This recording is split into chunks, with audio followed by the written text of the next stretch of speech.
అత్తమ్మ, కూరగాయలు కోసా, పిండి కలిపా. మామయ్య రాగానే మీ ఇద్దరు చపాతీ చేసుకొని తినండి. అవునా? నువ్వెక్కడికి వెళ్తున్నావు ఇల్లు వదిలిపెట్టి? ఈయన ఇందాక ఫోన్ చేశారు అత్తయ్య. మావోడా ఏమన్నాడు? తొందరగా వస్తా, సినిమాకి వెళ్దాం అన్నారు. రాత్రి బయటనే తినొద్దాం అన్నారు. ఈ కోడళ్ళున్నారే, అబ్బో వాళ్ళ విలువల్ని వాళ్ళు 10 రెట్లు హెచ్చవేసుకుంటారు. అసలు వాళ్ళు మనకి ప్లస్ కాదే మైనస్లు. మన కొడుకుల్ని మన నుంచి వేరు చేస్తారు. గుణకారంలో బ్రాకెట్లో వేసినట్టు మన కొడుకుల్ని మనం చెప్పు చేతుల్లో ఉంచుకోవాలి. లేదంటే అప్పు తీసివేతని మాదిరిగా ఎగరేసుకొని పోతారు.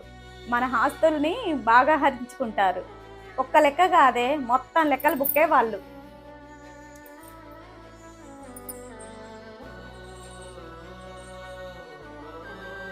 మా ఓడేంటి నాకు చెప్పకుండా ఎక్కడికి వెళ్ళాడు?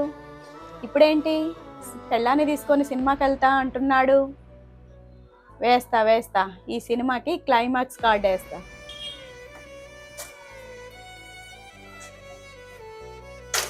ప్రియా, రెడీ అయ్యావా? నేను వెళ్ళి ఫ్రెష్ అప్ అయ్యి వస్తాను. అవును, మా అమ్మేది ఎక్కడ కనబడట్లేదు. అత్తయ్య ఇప్పటిదాకా ఇక్కడే ఉందండి, ఎటు వెళ్ళిందో ఏంటో.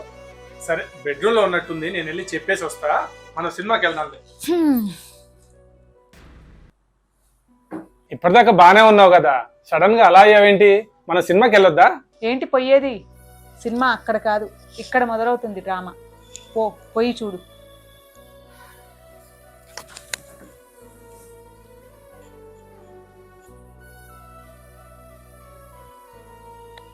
అది ఆగండి, లోపల ఏం సీన్ జరిగిందో నేను చెప్తా. మీ అమ్మ పడుకునుందా? అవును. తలకు క్లాత్ కట్టుకున్నారా? అవును. వణుకుతోందా? అవును. జ్వరం వచ్చినట్టు మాట్లాడుతుందా? అవును.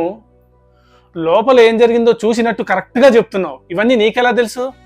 హత్తెరే, ఎన్ని షార్ట్స్ లో చూడలేదు. కోడలు సినిమాకి వెళ్తానంటే అత్తలు డ్రామాలు మొదలు పెట్టడం.